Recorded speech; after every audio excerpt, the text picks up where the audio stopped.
Bạn có bao giờ tự hỏi tại sao có những người chỉ cần nói vài câu đã khiến người khác kính nể, trong khi có người nói mãi chẳng ai để ý? Làm thế nào để mỗi lời nói của bạn có sức mạnh, khiến đối phương không chỉ lắng nghe mà còn tâm phục khẩu phục? Hôm nay, chúng ta sẽ khám phá bí quyết cổ nhân, giúp bạn trở thành người giao tiếp hiệu quả, thiết lập được sự tôn trọng từ những người xung quanh.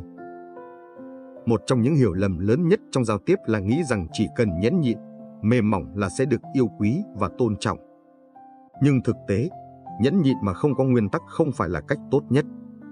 Con người thường có xu hướng thử thách ranh giới của người khác, và nếu bạn không sớm thiết lập nguyên tắc, họ sẽ dễ dàng vượt qua những ranh giới đó.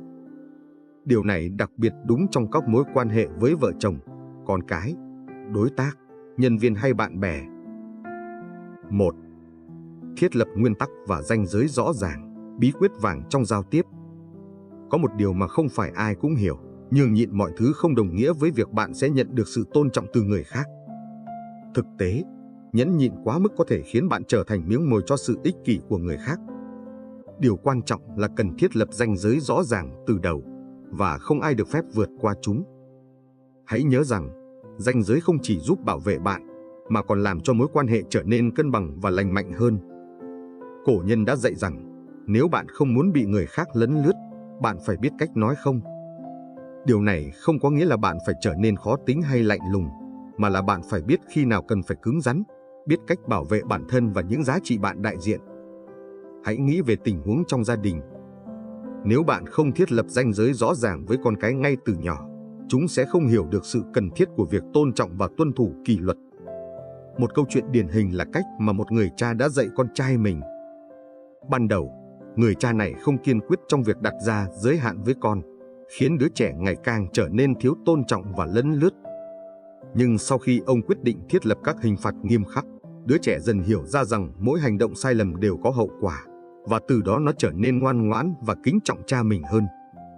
Trong giao tiếp, dù là với con cái hay với người lớn, việc giữ vững nguyên tắc là điều cực kỳ quan trọng.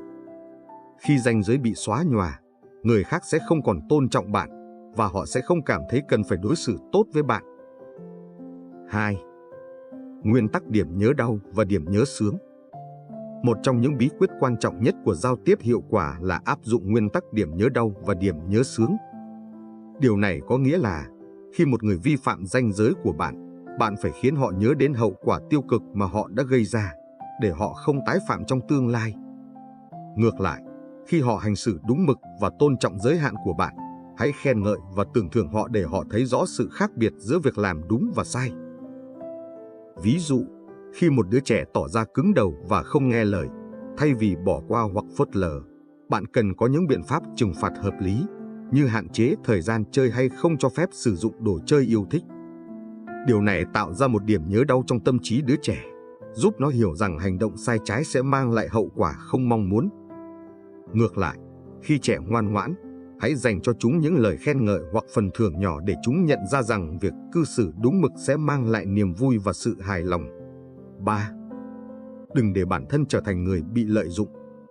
Trong giao tiếp hàng ngày, đôi khi chúng ta quên mất một nguyên tắc quan trọng: nếu bạn không tự bảo vệ mình, người khác sẽ lợi dụng bạn.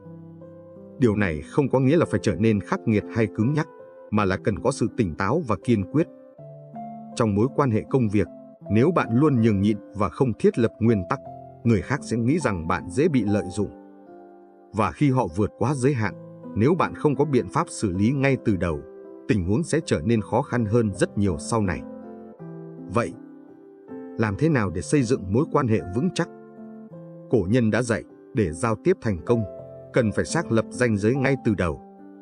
Trong gia đình, bạn cần cho con cái biết rằng có những giới hạn không thể vượt qua. Trong công việc, bạn cần thiết lập quy tắc giao tiếp rõ ràng với đồng nghiệp và đối tác. Và trong các mối quan hệ bạn bè, bạn cũng cần có nguyên tắc để giữ cho tình bạn luôn trong sáng và lành mạnh. Giao tiếp là nghệ thuật cân bằng giữa tình cảm và nguyên tắc. Bạn có thể yêu thương, nhẫn nhịn, nhưng đồng thời cũng cần kiên định với những ranh giới và nguyên tắc của mình.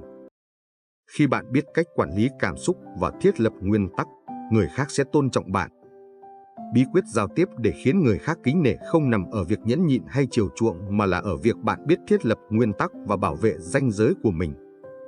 Điều quan trọng là phải biết cách xử lý khi người khác vi phạm ranh giới của bạn.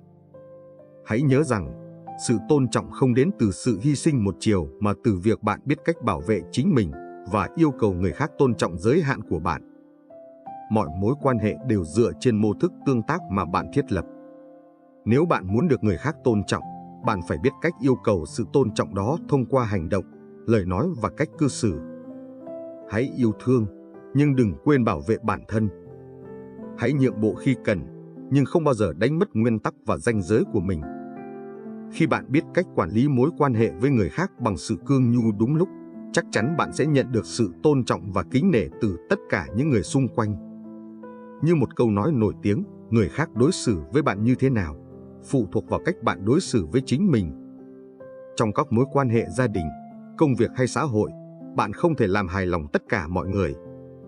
Nhưng nếu bạn kiên định với những giá trị và nguyên tắc của mình, bạn sẽ xây dựng được những mối quan hệ bền vững, nơi mà cả hai bên đều tôn trọng và coi trọng lẫn nhau.